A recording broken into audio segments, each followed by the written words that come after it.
के बारे में पढ़ेंगे। यह कक्षा 12 का दूसरा चैप्टर है। चैप्टर का नाम है साझेदारी लेखांकन आधारभूत अवधारणाएं। तो इसमें सबसे पहला जो टॉपिक है हमारा सबसे पहला टॉपिक है कि साझेदारी का अर्थ क्या है, मतलब साझेदारी क्या होती है। तो सामान्य बोलचाल की भाषा में हम कह सकते हैं कि विशिष्ट गुणों वाले व्यक्तियों के सामूहिक संगठन को साझेदारी कहते हैं। मतलब कि ऐसे व्यावसायिक संगठन में दो या दो से अधिक व्यक्ति मिलकर के किसी व्यवसाय को संचालित करते हैं और अपनी योग्यता के अनुसार व्यवसाय का प्रबंध व संचालन भी करते हैं, वह पूंजी की भी व्यवस्था करते हैं। इस प्रकार अलग अलग गुणों वाले व्यक्ति, जैसे इसमें कुछ धनी हो सकते हैं, कुछ ऐसे हो सकते हैं जो प्रबंध कला में निपुण हो, यानी मैनेजमेंट उनको अच्छा आता हो। कुछ ऐसे भी व्यक्ति हो सकते हैं जिनका व्यवहार बहुत अच्छा हो। तो अलग अलग कलाओं में ये दक्ष होते हैं और जैसी इनकी विशेषता होती है उसी के अनुसार मिल करके किसी साझेदारी संगठन का ये निर्माण कर लेते हैं। अब दूसरा टॉपिक है साझेदारी की परिभाषा।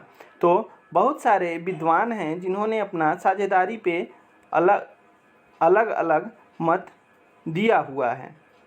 तो सबसे पहले जो विद्वान हैं उनका नाम है प्रोफेसर किम्बॉल।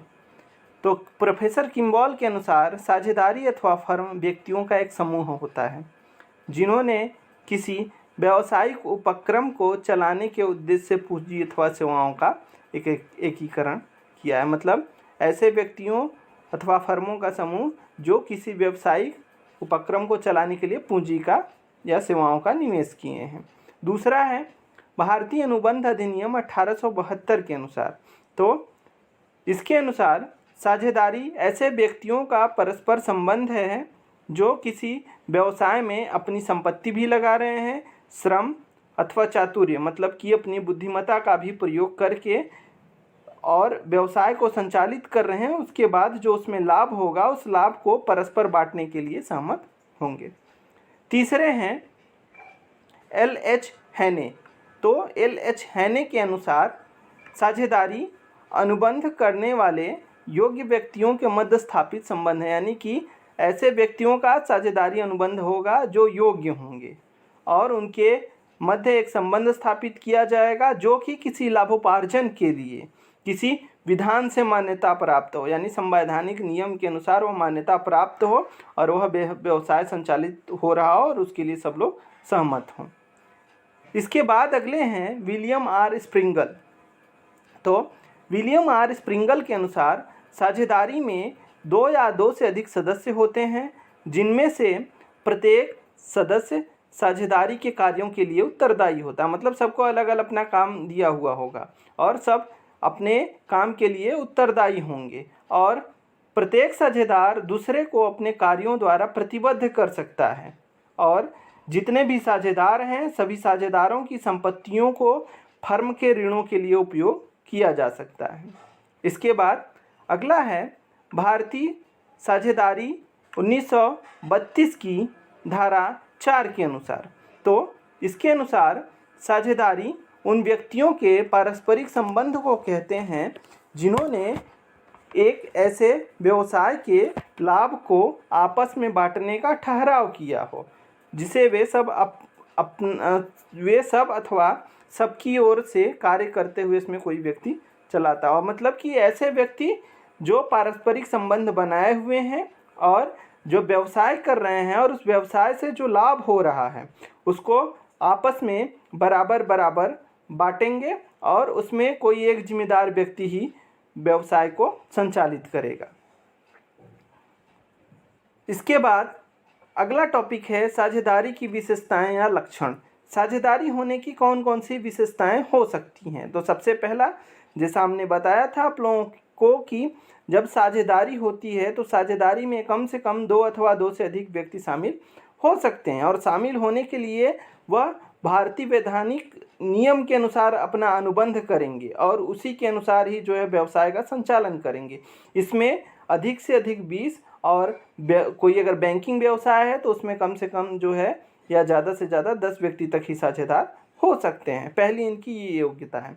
दूसरा, जो व्यवसाय है उस व्यवसाय में जो लाभ हुआ है सभी लाभ को ये आपस में बांटेंगे। मतलब कि साझेदारी का उद्देश्य केवल यही नहीं है कि लाभ कमाया जाए, बल्कि लाभ कमाने के बाद उसको बांटना भी होता है। अगर हानि कोई हो रही है तो उस हानि के लिए जितने भी साझेदार हैं सब के सब उत्तरदायी होंगे। अगला टॉपिक है साझेदारों के मध्य वैध अनुबंध होना। जब भी साझेदारी होगी तो साझेदारी के नियम के अनुसार ही अनुबंध होगा, है ना। यह आवश्यक नहीं है कि साझेदारी के बीच में मतलब एक अनुबंध हो ही, लेकिन जैसे सम्मिलित हिंदू परिवारों के सदस्यों का संबंध अनुबंध द्वारा उत्पन्न नहीं होता, तो यह नहीं है कि जो है अनुबंध होना ही होना है, लेकिन कानून के नज़र से साझेदार वैसे लोग नहीं माने जाएंगे जिनके बीच जो है कानून यानी कि कानूनी रूप से अनुबंध नहीं है। यानी कि या तो यह अनुबंध लिखित हो सकता है या तो फिर मौखिक हो सकता है, लेकिन अनुबंध होना जरूरी है। चौथा, असीमित दायित्व। तो साझेदारों की एक ऐसी विशेषता है कि साझेदारों का दायित्व जो है वह असीमित होता है।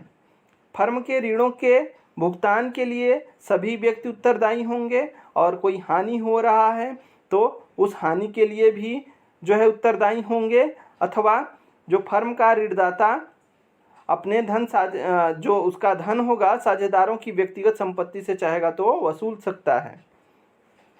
अगला टॉपिक है परम सद्विश्वास का होना। मतलब कहने का सेंस यह है कि अगर साझेदारी हो रही है तो उसमें यह आवश्यक है कि जितने साझेदार हैं उनका आपस में सद्विश्वास जो है वह सुदृढ़ होना चाहिए। मतलब साझेदारी जब होती है तो साझेदारी सिर्फ विश्वास पर ही आधारित होती है। जिस दिन विश्वास टूट गया, आपस में मतभेद हुआ, उसी दिन साझेदारी का अंत हो जाता है। मतलब साझेदारी नहीं चल पाएगी और साझेदारी का समापन हो जाएगा। छठवां टॉपिक है हितों का हस्तांतरण। कोई भी साझेदार अपने हितों को अन्य साझेदारों की सहमति के बिना हस्तांतरित नहीं कर सकता है, लेकिन साझेदार फर्म से वह अवकाश ग्रहण अवश्य कर सकता है। यानी अगर उसको अवकाश ग्रहण करना है तो कर सकता है, लेकिन जो उसके हित हैं उन सभी हितों का वह हस्तांतरण नहीं करेगा। अगला है वैध व्यापार का होना। तो साझेदारी के लिए यह आवश्यक है कि कुछ न कुछ व्यवसाय या कारोबार हो, क्योंकि व्यवसाय और कारोबार नहीं होगा तो साझेदारी वहाँ नहीं पनप सकती, वहाँ साझेदारी होएगी ही होएगी नहीं। व्यवसाय वैध हो यानी कि लीगल हो। यदि दो या दो से अधिक व्यक्ति परस्पर कोई ठहराव करते हैं किंतु उनके ठहराव का उद्देश्य किसी व्यवसाय को चलाना नहीं है, मतलब दो से दो ज़्यादा लोग मिल रहे हैं, बैठ रहे हैं, लेकिन उनका कोई उद्देश्य नहीं है कि किसी व्यवसाय को संचालित करे, तो यह जो है साझेदारी नहीं मानी जाएगी। अगला है पूंजी का विनियोग आवश्यक नहीं है। साझेदार बनाने के लिए आवश्यक नहीं है कि वह व्यक्ति पूंजी भी लगाए।